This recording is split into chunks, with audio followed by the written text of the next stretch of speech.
What's going on, guys? Welcome back to the channel. In today's video, we are going to be back to work on this Nissan. As you guys seen in the previous episode, we got the V4 frame machine all hooked up to the car and we did some pulls, and I gotta say, this thing is impressive, especially for being a really budget frame machine. This thing has done an amazing job on getting this smashed high strength steel pulled out, and I gotta say, it is ready to be cut and re-welded with a new piece. So yesterday we were doing a little bit of cutting here, pretty much got all the sheet metal cut off of it, and today we're gonna go ahead and remove this entire frame rail section right here. Same thing with over here. We might have to go a little bit further inside this hinge pillar because, as you can see, this side frame rail goes all the way through, and I think it goes underneath it, so we'll have to separate all that stuff over there. And we do have a parts car outside. Let's go check that thing out. So check it out. We do have a parts car, and it is exactly the same color, and this thing was actually wrecked in the front, and it does have two perfectly good doors on the side. As you can see, I've already started taking some of the parts off. We used both aprons for other cars. That's the cool thing about buying parts cars, is you can just take parts off this thing, and then I think it was relatively cheap. I think I won it for like $1,000, and with fees it was like $1,400, and there's so much good parts in here. But here's the new rocker panel we're going to be using, and turns out we probably won't even have to paint it, but I think we'll get into this in a little bit. I want to go ahead and cut off all that metal off that other car and see exactly how we're going to splice it in. So we're back inside the shop, and now it's time to go ahead and get to cutting. I did go ahead and pick up some Sawzall blades right here. Check this out, a little 5-pack. And I also had to grab some drill bits because we are going to need drill bits to drill out all these pieces to get this thing off. So let's go ahead and dive straight into it. So the first thing we're going to go ahead and do is actually remove this fender right here because we need to get access into this rocker panel. So let's go ahead and remove the fender. We'll probably have to go ahead and remove the headlight. I don't think we'll remove the entire bumper. Just unclip it right here, fold it back, and get this fender off.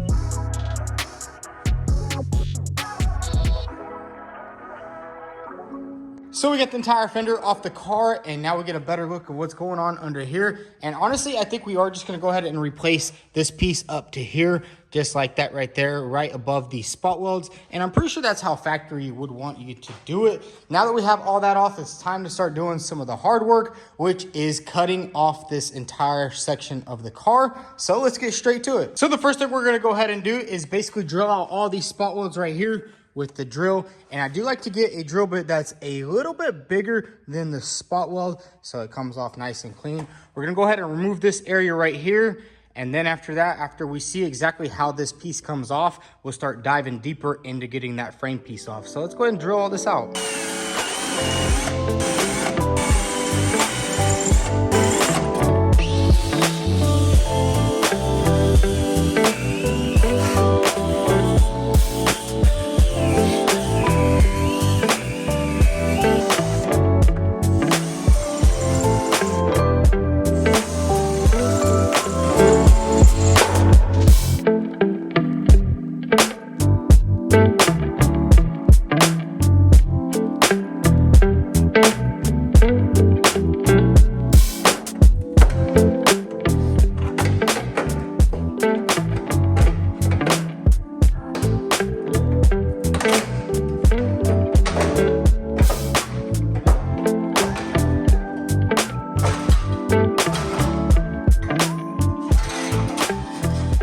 So we got the final piece of the puzzle off, and now it exposes this frame rail. It basically just goes underneath this thing, which is nice, so we won't have to remove it. Some cars actually will require you to remove like a hinge pillar just to remove this, but gladly that is not the case. Now what we need to do is go ahead and start drilling out these spot welds right here, and then there's a couple of spot welds on the floor well right here all the way along that hold both of these frame rails intact. So let's go ahead and remove this entire section.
And check out how much metal we cut off this car. And I know it looks pretty crazy, but honestly, this stuff will get shipped over to China. They'll melt it down and they'll build us another frame machine.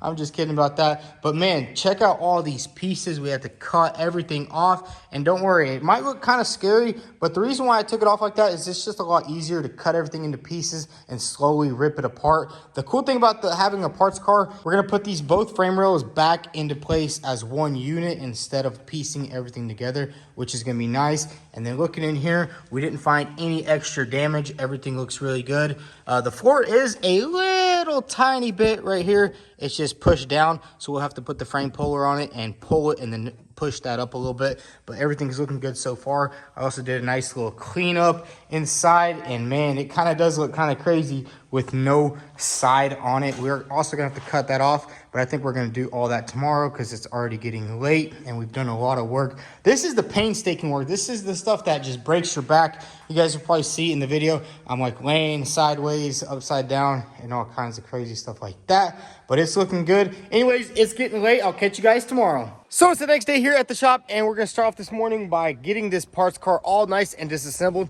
As you can see, we still have the passenger side door on there, and I wanna go ahead and take apart some of this interior, and I think we are gonna put these seats in that other car because the airbag is blown on that car, and these are a little bit nicer seats. You can see they have like the zebra stitching in there because this was a little bit of a higher model. I think you can see it does have a push button start. Some of them have it, some of them don't. This one has it. Fortunately, this car was destroyed. So what I'm gonna do right now is basically go ahead and disassemble everything here because I don't really want to be cutting through stuff that's worth money and that I can use on other cars. So let's get straight to it and get this thing all stripped down, and then we can start the cutting process.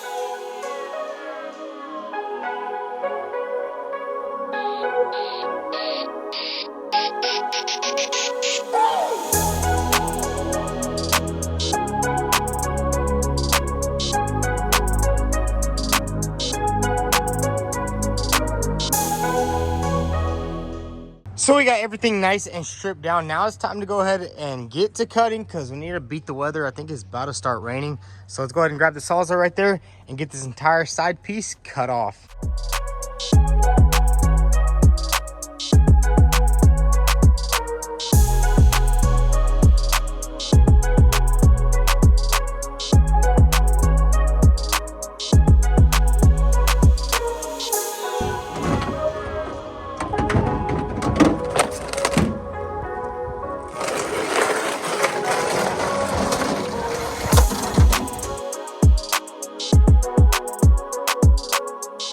So we got the piece inside. Now it's time to go ahead and start removing all of the metal that we don't need, such as the bottom of that floor right there. And we're basically gonna strip everything down and get it ready to install onto here. So let's just dive right into it and get this piece knocked out so we can put it on the Sentra.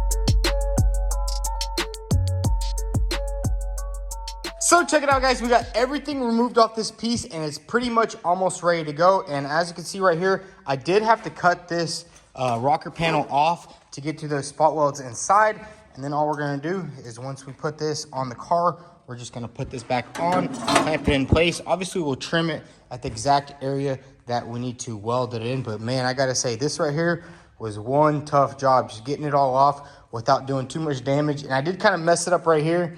I kind of dented it up, but I mean, that doesn't really matter. We're gonna have to do any body work right here anyways, so we'll take care of that. Once it's on the car, we'll get it all fixed with the maxi dent puller and stuff like that. Now we have to work on getting our center post ready to go. What we're gonna do is basically splice it in right here, do a nice weld right here, and we're gonna stagger it. So this one will be welded right here, and then this one will be welded all the way up here, and then weld it all solid like that. and I think it will just be perfectly fine. And this cool thing is going to be all this right here is all going to be original. That's the kind of cool thing about using used parts is if I was to do this with all new parts, that means I would have to get one new frame rail, weld that in, put the pieces in there, put the gussets in there, weld those gussets in, and just keep doing that all over. But with a used part, you simply just basically you can do everything in one go. So let's go ahead and start trimming this up right here and get our template made so we can line that up perfectly to there, and we'll do a little test fit here in a minute.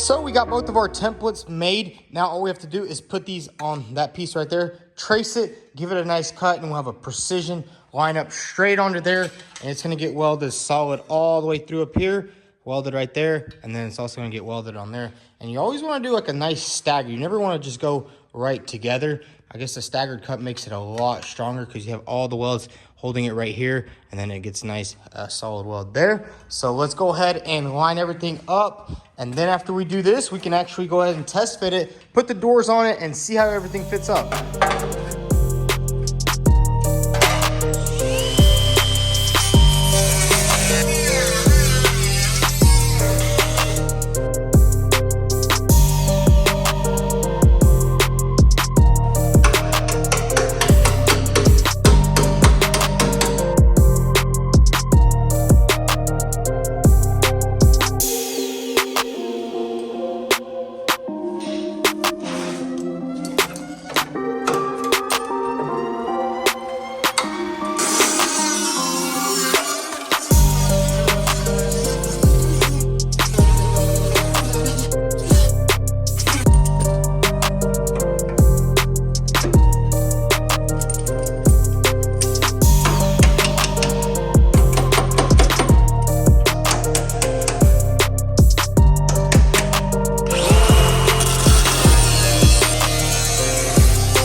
So check it out, guys. We got everything nice and cut, and hopefully everything lines up perfectly. We're gonna go ahead and do a test fit. This is gonna be like the first test fit we do just to see if we have to do any pulling. We're obviously gonna take it back off and then grind everything down. I just wanna see how everything's gonna line up with the doors and everything. So let's go ahead and grab this piece and slap it on the car.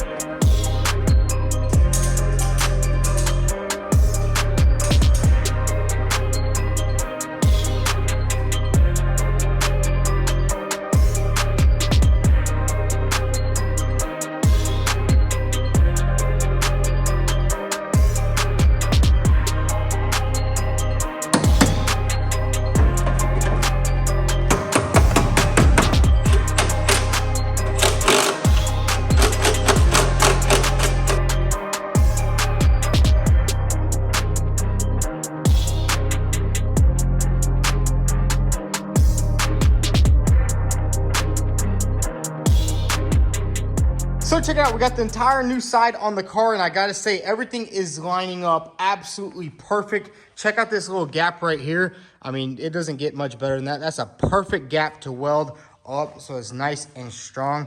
Now, some people might be saying that that's not how you wanna do it right there, but I mean, just look how good the gap is. Everything is precise. Look at the inside one also. It's gonna get welded perfectly. It might not be 100% OEM, but it's gonna be just as strong as OEM. I can see if there was like a big old gap and I had to weld on a bunch, but really there's no gap. It's literally perfect. And then coming in the back over here, we are having a little bit of issues with getting this piece right here to sit flush right here. So I'm thinking maybe this needs to get pulled out just a little bit. But what I want to go ahead and do right now is go ahead and drop the doors on it and just see how everything is starting to line up.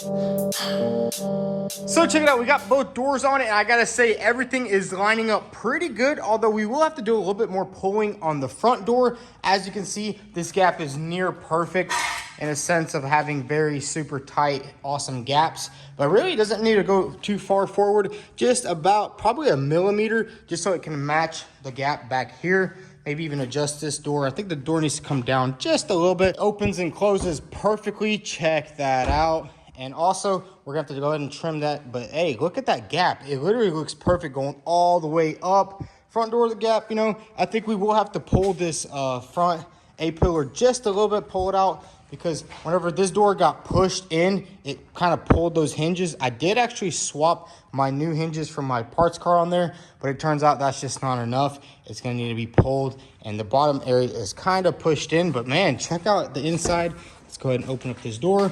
Everything inside here is looking really good. Obviously, we're gonna have to clamp this all together whenever we start doing the final assembly, because this is kind of just a test fit. I wanted to see how everything is lining up, and I gotta say, it's looking good. You can barely see any gap right there with the floor.